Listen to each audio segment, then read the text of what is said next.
गुफ्तगू बड़ी दानिशमंदाना होती है, लेकिन इस वक्त लग रहा है कि ये भी कंफ्यूज हैं कुछ। अच्छा, बहुत कंफ्यूज नज़र आ रहे हो जिस तरीके से मुसलमानों के बारे में जो बातें कह रहे हैं।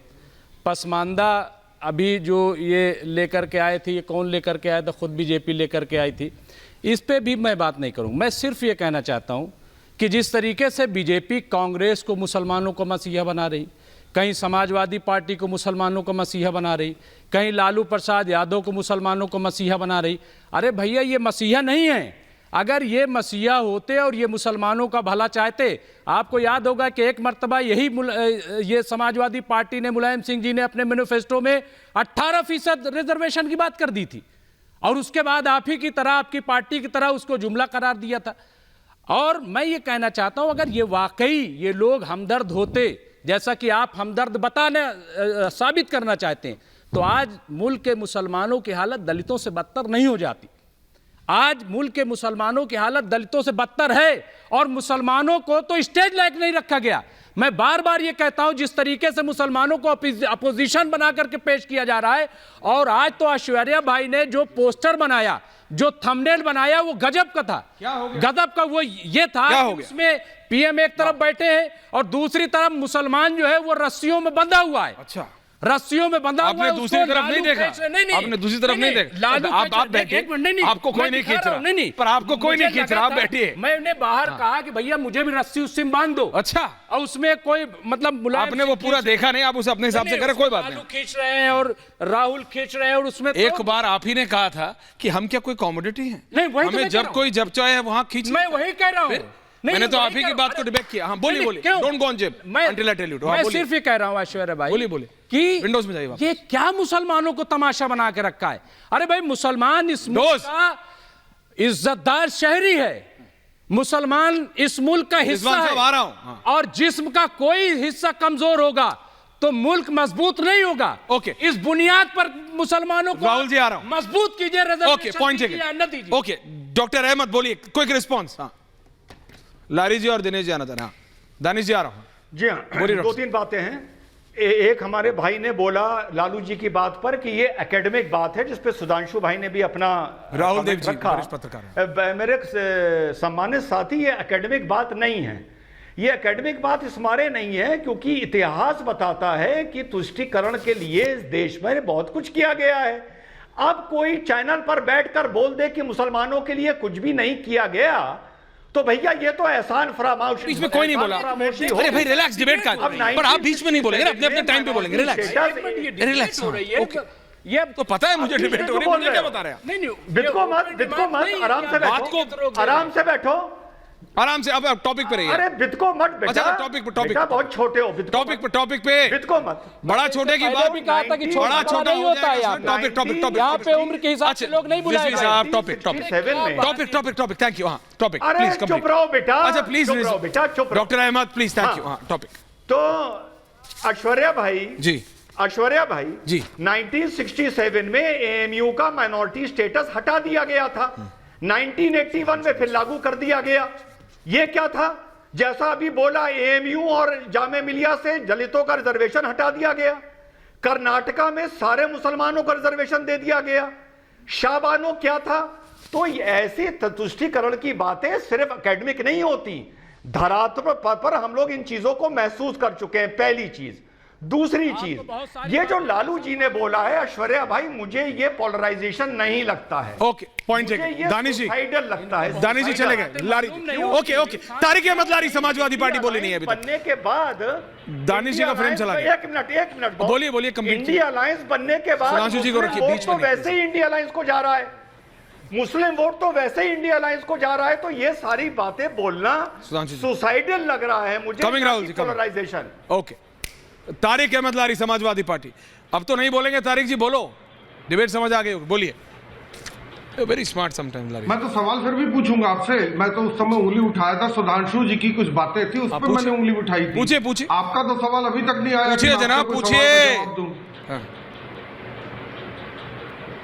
अरे सवाल आप पूछेंगे कि मुझे? अरे भाई, समाजवादी पार्टी सब यार यही है ना, आप लोग चाहते टाइम बोल। अरे भैया, समाजवादी पार्टी सपोर्ट करती है कि नहीं करते? आप बता दीजिए। You are trying to be smart, तो लेट्स बी स्मार्ट। बताइए, समाजवादी पार्टी क्या चाहती है? उत्तर प्रदेश में हो, देश में हो, क्योंकि आप तो अपने आप को राष्ट्रीय पार्टी कहते हैं, तो बताइए प्लीज। Thank you. अच्छा लारी साहब बताइए ना। पहली बात यह है किस जगह पे आरक्षण मुसलमान का नहीं है। आशुवारे जी पहले ये बताइए किस जगह आरक्षण नहीं। आप तो हर जगह के डालते, इवन यूपी में मुस्लिम आरक्षण है। तो इसलिए ये बात तो खारिज कर दी है कि धर्म के आरक्षण नाम पर आरक्षण नहीं दिया जाएगा। पहली बात तो ये खारिज कर दी है। अब मैं बात करता हूं हमारे बहुत ही ज्ञानी, परम आदरणीय और इस पृथ्वी के सबसे पहले व्यक्ति मोदी जी की, जिन्होंने इस देश को 2014 में आजाद कराया और हम लोग को कपड़े पहनने सिखाया। हम लोग उसके बाद ही तो पैदा हुए हैं। तो वो जनाब साहब कह रहे हैं कि आरक्षण ही छीन लिया जाएगा। मैं तो कहता हूं कुल 6% की आबादी, उनको आरक्षण देके बाकी सब ओपन कर दो। सिर्फ 6% आरक्षण दो, बाकी सब ओपन कर दो, यही कहानी खत्म, कहानी finish, the end. Modi ji यही कर दीजिए कि जिसकी जितनी संख्या बारी उसकी उतनी हिस्सेदारी। 6% की आबादी है, 6% आरक्षण दिया, बाकी खत्म। इस पर बोलिए आप, कहा आपने कह दिया। कितने बड़ा झूठे हैं आप। प्रधानमंत्री के पद पर बैठकर उसकी गरिमा को तारमतार करने वाले व्यक्ति को आप चाहते हैं कि हम लोग इज्जत दें। वेरी गुड, नहीं हो पाएगा, नॉट पॉसिबल, नॉट पॉसिबल। ऐसा प्रधानमंत्री आपको मुबारक हो, मेरे लिए नहीं। प्रधानमंत्री सबके हैं, देश के हैं, मैं संसद जाता हूं, मेरा प्रधानमंत्री है। ओके ठीक। सुधांशु त्रिवेदी, समाजवादी पार्टी का अपने पॉइंट ऑफ व्यू सुना, समाजवादी पार्टी का पॉइंट ऑफ व्यू आपने सुना। हाँ कहते हैं सुधांशु त्रिवेदी जवाब दे रही है। सर सुधांशु जी जो बात कहते हैं, सुधांशु जी जो राहुल जी आ रहा है कि मुसलमान कहता है कि हम एक है और इसमें कह रहा हम अलग है। बोल लीजिए जनाब सुधांशु जी, ऐसा कुछ नहीं है, ऐसा कुछ नहीं है। किसी ने नहीं कहा कि हम अलग हैं। रिजवान साहब आ रहा हूं, 2 मिनट दीजिए। एक है, किस मुसलमान का नाम बता दीजिए जिसने पूरे हिंदुस्तान में जो आरक्षण मिला हुआ है उस पर यह कहा हो कि आप और आरक्षण दीजिए। ओके। और आरक्षण के लिए आप तारिक अहमद लारी को इंक्लूड करिए क्योंकि वो शेख है। Okay, point taken. Sudhanshu ji counter, Sudhanshu ji का जवाब है। शायद तारिक अहमद लारी साहब को नहीं पता है, कर्नाटक में कांग्रेस की सरकार ने कहा है कि पूरे मुस्लिम समाज को दे देंगे, तो उसमें शेख, सैयद, कुरैशी, पठान सब इंक्लूड हो गए। ये ऐसे नहीं कहा जा रहा, जो बगैर उसके दिया गया है वो तो समझ में आता है, मगर जो मुस्लिम के नाम पे देने की बात है वो। अब जो तारिक अहमद लारी साहब ने बड़ी मजेदार बात कही, जिसकी जितनी संख्या भारी उसकी उतनी भागीदारी। ये पता नहीं 6% किसके लिए कह रहे थे कि 6% किसको दे दो, मुझे समझ में ना आ रहा 6%।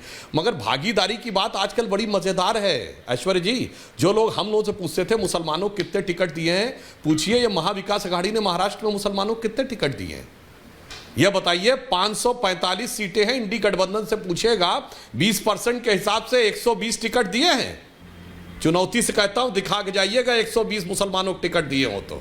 यह है असली संख्या भारी। और लारी साहब, अगर आप कहेंगे कि किसकी जितनी संख्या भारी उसकी उतनी भागीदारी, तो ईमानदारी से कह दीजिए कि मुसलमान 14% हैं। फिर हिंदुस्तान में सरकार के बाद सबसे ज्यादा जमीन वक्फ बोर्ड के पास क्यों है?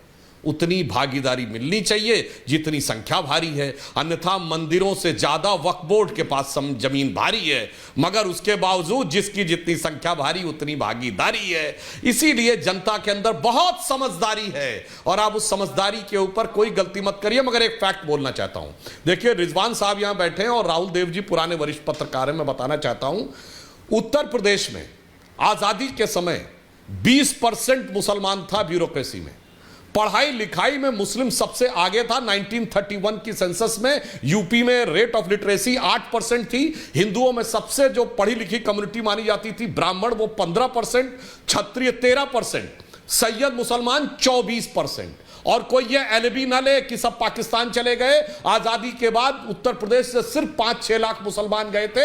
आजादी से पहले मुसलमानों की आबादी 15.3% थी, उत्तर प्रदेश में 14.5% रही। हमने बचपन में लखनऊ में शेवरलेट पे चलने वाले बड़े से बड़े डॉक्टर, प्रोफेसर, जज और सब कुछ देखे हैं। और जिसने ना देखे हो तो मैं दर्शकों को याद दिलाना चाहता हूं, आजादी के बाद सबसे इंटेलेक्चुअल कम्युनिटीज में उस्ताद फरीदुद्दीन डागर, उस्ताद बिस्मिल्लाह खां, उस्ताद बड़े गुलाम अली और उस्ताद जाकिर हुसैन, उस्ताद अमजद अली खां, बड़े से बड़े शायर मजरूर सुल्तानपुरी, शकील बदायूनी, जिगर मुरादाबादी, जोश मलियाबादी, हजरत जयपुरी, ये सब कहां चले गए भैया? ये देखते देखते पिछड़ भी गए, आर्थिक दृष्टि से देखते देखते निपट भी गए। क्यों निपट गए? ये सब 1976 में जब ये देश सेकुलर बना और सेकुलर का दुरुपयोग किया गया, उसके बाद ऐसा मदरसे में ढेला गया कि सबसे इंटेलेक्चुअल जो कम्युनिटी मानी जाती थी, शेर और शायरी के लिए बड़ा दिमाग चाहिए होता था, वो कहती आज हम सबसे पिछड़ गए। गजब है भैया। सच्चर कमेटी की रिपोर्ट 2013 में आई, 67 साल देश की आजादी को हो गए थे, 6 साल बीजेपी का शासन रहा था और 61 साल सेकुलर दलों का शासन रहा था।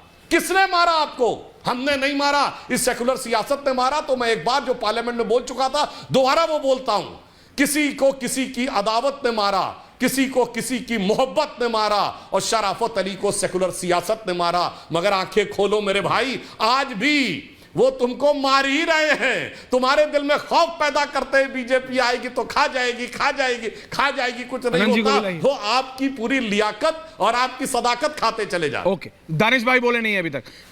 दानिश जी आ रहा हूं, प्लीज होल्ड ऑन।